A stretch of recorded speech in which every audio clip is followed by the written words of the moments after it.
Most people thought the biggest story at Watkins Glen would be the finish itself.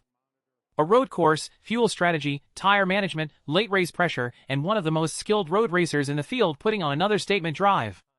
And for most of the afternoon, that's exactly what it looked like. Shane Van Gisbergen delivered another road course masterpiece, the kind of performance that makes everyone else look like they're racing for second. But by the time the checkered flag had flown and cars were rolling back toward the garage, the conversation had already shifted. Because while one driver was celebrating another brilliant win, cameras suddenly caught a tense exchange on pit road involving Bubba Wallace and Christopher Bell. And in that moment, the entire mood of the day changed. That is what made this race so interesting. On paper, Watkins Glen gave us a dominant winner, some smart strategy calls, a few impressive recoveries, and several strong runs from teams that badly needed momentum. But underneath that surface, it also exposed the frustration building in the garage. It showed how quickly a race can stop being about lap times and become about pressure, expectations, and emotions that have been stacking up for weeks. Let's start with the man who owned the day. Shane Van Gisbergen did not just win. He controlled the race in a way that reminded everyone why he is still the most feared driver in the field whenever the Cup Series turns right and left. There are road course specialists, and then there is Shane. The difference is that the specialists usually need the race to come to them. Shane can bend the race to his will. That is what it felt like at Watkins Glen. The scary part for the rest of the field is that this wasn't some lucky strategy break or a late caution that handed him track position. He had speed, confidence, and complete command of the situation. Even when the race got shuffled around by pit cycles and strategy variations, he never looked rattled. He looked patient. He looked like he understood exactly how the race would come back to him. And when it did, he finished the job with the kind of calm aggression that separates elite road racers from everyone else. His post-race reaction said a lot, too. He was clearly thrilled, especially because of what that car number meant to him, but he also sounded like a driver who knows exactly how difficult these wins are. He didn't act like this was easy. He made it clear there was pressure, that the competition was strong, and that the execution had to be nearly perfect. That honesty matters, because from the outside, his road course wins can almost look effortless. They are not. They only feel effortless because he is operating at such a high level. That's also why his performance should be viewed as more than just another road course victory. It is becoming a pattern, and patterns are what change the way a garage thinks. Every time NASCAR goes to this style of track, the question is no longer who might challenge him. The question is whether anyone can actually stop him if he has even a decent car underneath him. That kind of psychological edge is huge. Teams know it. Drivers know it. Crew chiefs know it. And when one competitor starts showing up with that level of built-in confidence, everybody else starts racing a little tighter. Michael McDowell was one of the few drivers who at least looked capable of making the race interesting. His second-place finish may not have ended in victory lane, but it absolutely mattered. This has been a rough stretch for that team, and sometimes a strong result is valuable not just because of where you finished, but because of what it proves. McDowell proved his team still has real road course strength, still knows how to recover from adversity, and still has enough discipline to keep itself in the fight even when things get messy in the middle of the day. That recovery was no joke. There were moments where it looked like his race might drift away into just another decent but forgettable afternoon. Instead, the team stayed aggressive enough to stay relevant and smart enough not to panic. McDowell was honest afterward. He basically admitted that even if he had been closer, the pace difference to Shane still looked significant. That may sound like a small detail, but it actually adds credibility to the whole story. He wasn't making excuses.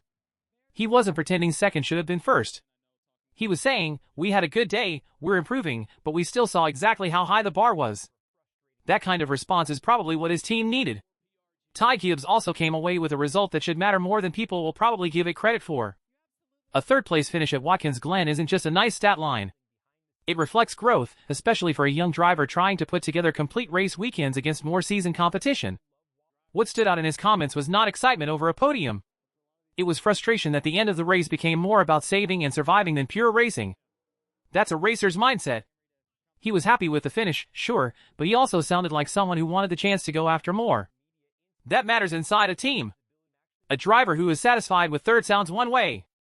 A driver who accepts third but still thinks about what might have been sounds very different. Ty seems to be in that second category. He sees progress, but he also sees the gap between a solid day and a winning one. That's a healthy place for a competitive driver to be. Chase Briscoe added another strong day to what continues to be a quietly productive stretch. He did not sound blown away by his car after the race, and honestly that may be the biggest compliment to the team. When a driver says the car wasn't amazing, the balance wasn't perfect, and there is still more to find, but the result is still a top 5, that is the sign of a team that knows how to maximize days. That is how you build a season. Not every race car has to be dominant. Sometimes the best teams are the ones that know how to take an imperfect afternoon and still leave with a number that helps them. Tyler Reddick did something similar. His race was not straightforward, and at one point it looked like the final stage might completely unravel for him. Instead, the team adjusted, grabbed cleaner air when it could, and turned what could have been a frustrating fade into another top 5 result. That kind of day is the difference between a team that disappears when things get complicated and one that stays dangerous in the long run. Reddick has become one of those drivers who seems to keep showing up near the front even when the race script changes multiple times. Austin Dillon deserves mention, too, because this was one of those runs that says more about preparation than raw speed. Watkins Glen has not been the kindest track to him historically, but he and his team clearly arrived with a plan. They attacked strategy early, understood how to gain track position, and once they got it, they did not throw it away. That is not flashy racing, but it is effective racing. For teams trying to build confidence, those are the days that can reset a mood inside the shop. Connor Zilisch, meanwhile, left with a result that probably doesn't reflect how strong he looked. That is one of the more painful things about road course racing. You can put together your best effort, run in the mix, look completely comfortable against established Cup drivers, and still have the finish ruined by something like tire trouble late in the day. But even with the disappointing outcome, there was still something important in that performance. He looked like he belonged. For a young driver, that is often the biggest takeaway. The final result can be ugly, but if the pace and poise are there, people inside the garage notice. All of that would have been enough for a full race discussion on its own. A dominant winner. Several meaningful top 5 runs. A few teams finding momentum. Others walking away wondering how close they really are. But then came the moment that changed the tone of the entire conversation. Bubba Wallace and Christopher Bell, standing there after the race, clearly not in the middle of some relaxed chat. Wallace was visibly heated. Bell, by contrast, looked restrained, controlled, almost careful. And the second that footage started circulating, fans started trying to piece together the story. What exactly was Bubba Wallace upset about? That became the question immediately. Was he angry at Bell directly? Was he venting frustration from something else that happened during the race? Was this about an on-track issue, a strategic disagreement, or just the emotional overflow that happens when another promising afternoon turns into a disappointing finish? The truth is, that moment became so compelling precisely because people could see the intensity even if they didn't have every detail. And here's why that matters. If this had happened after Bubba ran 20th all day and never really had speed, it still would have gotten attention, but it wouldn't have felt as revealing. The reason it carried weight is because there was a sense that the 23 team had more on the table.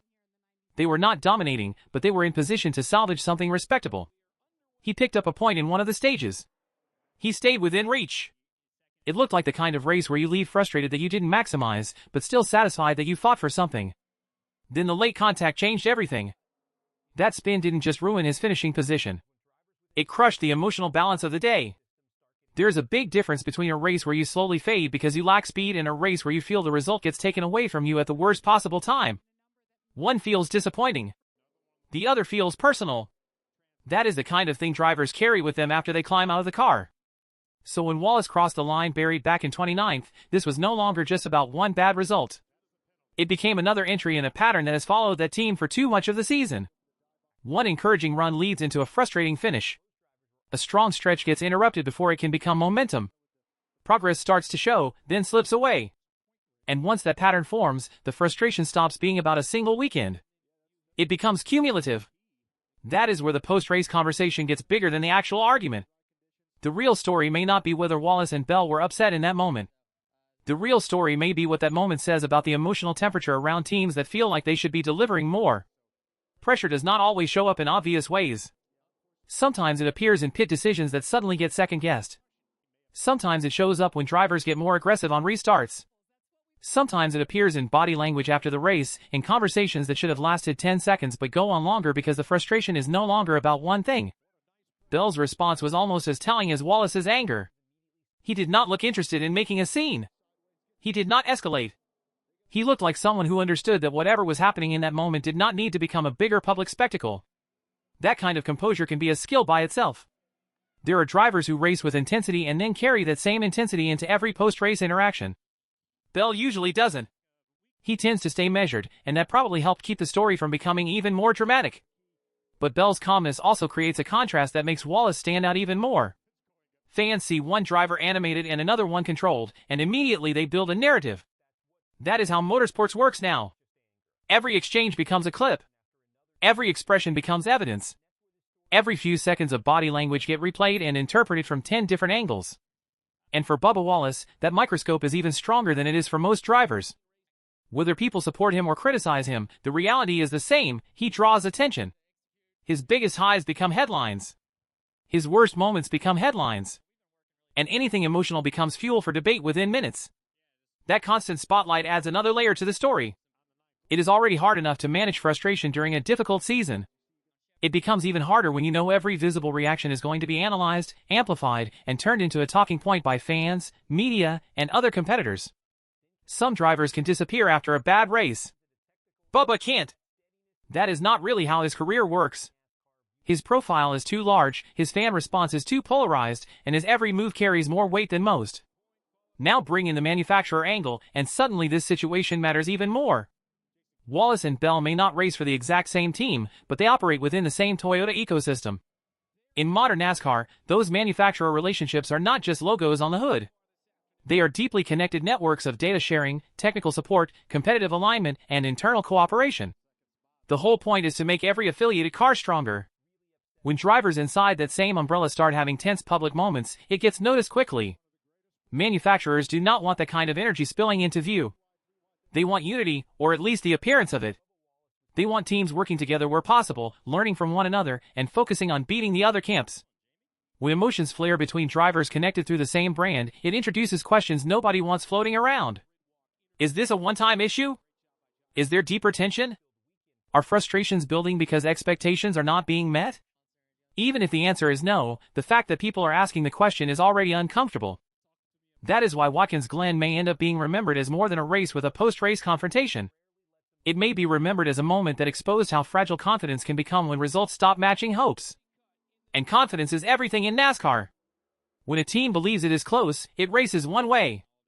When a team starts wondering why good opportunities keep slipping away, it races another way. Small choices start changing. Drivers start forcing passes that maybe they would have set up more patiently a month earlier. Crew chiefs start making calls they might not trust, just because they feel the need to create something. That is when a season can start drifting in the wrong direction. The danger for Wallace and the 23 team is not simply that one race ended badly. It is that a series of races like this can wear down the internal belief that everything will eventually click. The margin in the Cup Series is too small for repeated emotional setbacks. You cannot keep telling yourself the speed is there if the results never follow. At some point, the scoreboard starts speaking louder than the optimism. And yet, the reason this story is still so compelling is that there is another side to it. Frustration is not always a sign of collapse. Sometimes it is a sign that the expectations inside a team are still high. Sometimes anger only shows up because people know they are capable of more. That is an important distinction. A team that has given up usually sounds flat. A team that still believes can sound sharp, emotional, impatient. That does not excuse every reaction, but it does explain why moments like this happen. So the next question becomes simple. What happens now? Does this disappear as quickly as it arrived? Does Bubba Wallace reset, move on, and treat this as nothing more than a bad ending to a frustrating day? Does Christopher Bell continue as if it was just another tense conversation after a race? Do the Toyota-affiliated teams quietly smooth things over and keep the focus on performance? That is certainly possible, and maybe even likely. NASCAR garages have short memories when fresh weekends arrive and new problems replace old ones. But there is another possibility, and that is what makes this worth watching. If the same kinds of results keep happening, then this moment will not stay isolated. It will become part of a larger pattern that fans and media revisit every time something goes wrong. The next rough finish will not be judged on its own. It will be connected back to Watkins Glen. The next visible flash of frustration will not be viewed as random. It will be treated as confirmation that pressure has been building for a while. That is how narratives form in a season. They do not arrive all at once. They build in pieces. A missed opportunity here. A blown finish there. A radio outburst one week. A post-race confrontation the next. Then suddenly everyone is talking about a team not as unlucky, but as unstable. That shift can happen fast, and once it does, it becomes hard to outrun. For Bell, the stakes feel a little different. His reputation inside the garage is built on steadiness, discipline, and the sense that he rarely lets emotion pull him out of position publicly. That is valuable, especially in the stretch of a season where consistency becomes almost as important as outright speed. A driver who can stay centered while chaos grows around him often becomes far more dangerous than the loudest car on raw pace alone. That is why his role in this entire moment matters. He did not give the cameras a second explosion. He did not turn a heated discussion into a full-blown incident. Whether that was because he knew more than the audience did, or because he simply didn't want to feed the story, it was the smart move. In a sport where every extra second of visible conflict becomes content, restraint can be a form of damage control. And all of this happened on a day that really should have belonged almost entirely to Shane Van Gisbergen. That may be the most fascinating part of all. One driver delivered a performance worthy of the spotlight, but the emotional aftershocks elsewhere in the field still found a way to steal part of the attention. That is NASCAR. Victory matters. Speed matters. But drama, tension, and personality always travel alongside the racing. So when we look back at Watkins Glen, there are two stories sitting side by side. One is about excellence. A driver in complete command, proving once again that on a road course he can make elite competition look ordinary. The other is about pressure. About what happens when a season keeps handing a team just enough hope to feel close, and then takes the result away before that hope can settle into confidence. One story belongs to the winner. The other belongs to the garage as a whole. And maybe that is the real takeaway from this race. The track produced more than a finish. It exposed where teams are mentally. It showed which organizations are finding traction, which drivers are maximizing imperfect days, and which groups may be getting dangerously close to the point where frustration starts affecting performance. At this stage of a season, that matters just as much as the finishing order. Because raw speed can put you near the front. Strategy can save a difficult afternoon. Talent can rescue a race that starts getting away from you. But when the pressure builds week after week, composure becomes the thing that determines whether a season stabilizes or spirals. And after Watkins Glen, that may be the biggest question hanging over all of this. Was that pit road exchange just a brief emotional release after another race gone wrong? Or was it a warning sign that the stress inside part of the Toyota camp is starting to surface in public? If the results improve, this becomes a footnote. If the frustration continues, this may end up looking like the moment people should have paid more attention to.